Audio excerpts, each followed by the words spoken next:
Hello everyone and welcome back to JCD Simulations.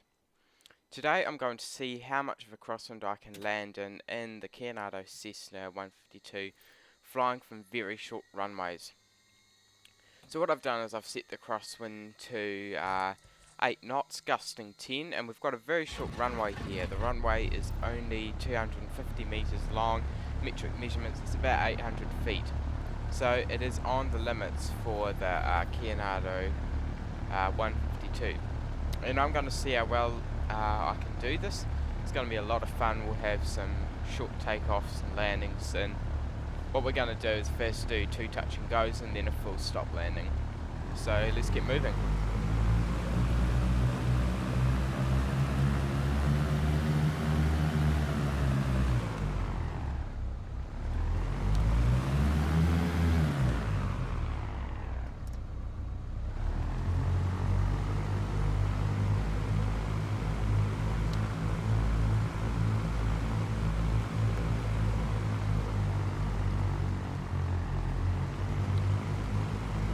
Now this airport is Atherley Farm, which is located in New Zealand near the Ruahine Ranges. I've made this one for explain myself, and yeah, it's a real fun airport to fly in and out of. We'll do the pre-takeoff checks here.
Pre-takeoff checks complete. We'll take a quick glance for traffic and we'll taxi onto the runway.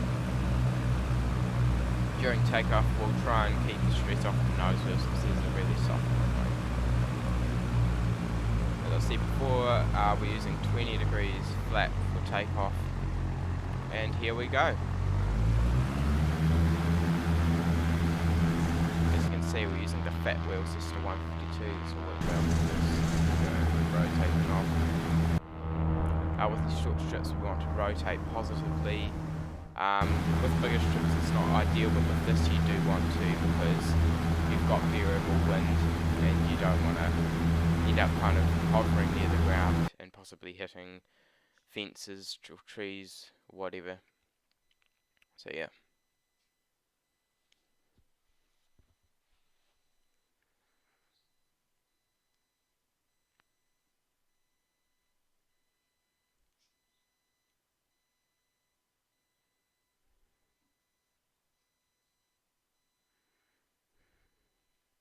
So there's the airport right down there. As you can see, the runway looks very short. It's going to be so much fun landing here. The carb head is hot. We'll put that into cold now, just because we're doing a go around. And I would keep this as a standard practice, even if we weren't planning on doing a go around, just in case you did. And that extra power might come in handy. Get close, I'm just grabbing, keeping the ball in the centre there.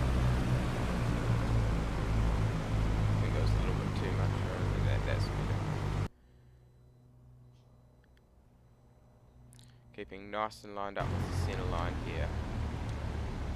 We go, flare, and hold off. We don't want to prolong the hold off on here.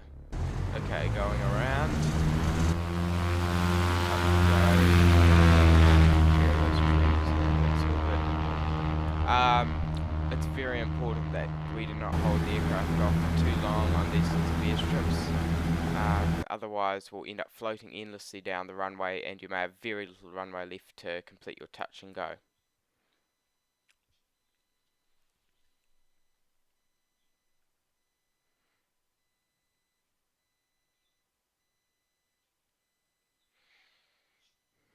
Turning on to final.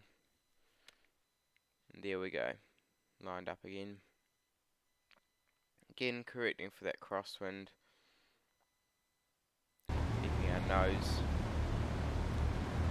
Keeping our feet on the ball. And everything nice and straight here. As you can see, I'm over controlling a little bit. I need to be careful of that. Okay, power comes back. Clear and small hold off.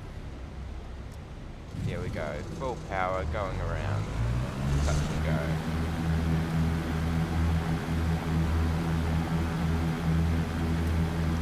Now this next landing we'll do a full stop landing. We need to have a good margin of stopping distance.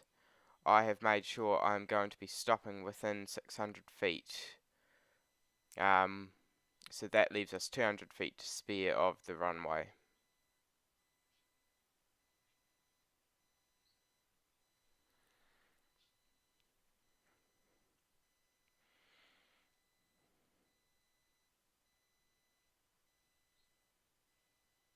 You can see how much rudder I'm pushing in here. There's a lot of rudder. This time I'm actually too slow, so it's causing my airplane to weathercock in the opposite direction to the crosswind. So I've got to speed up to correct this. I'm going to add a bit of power here because there's not a good situation to be weathercocking like this. You'll put in a bit of power. So that now we're looking a little bit more natural in our approach path here.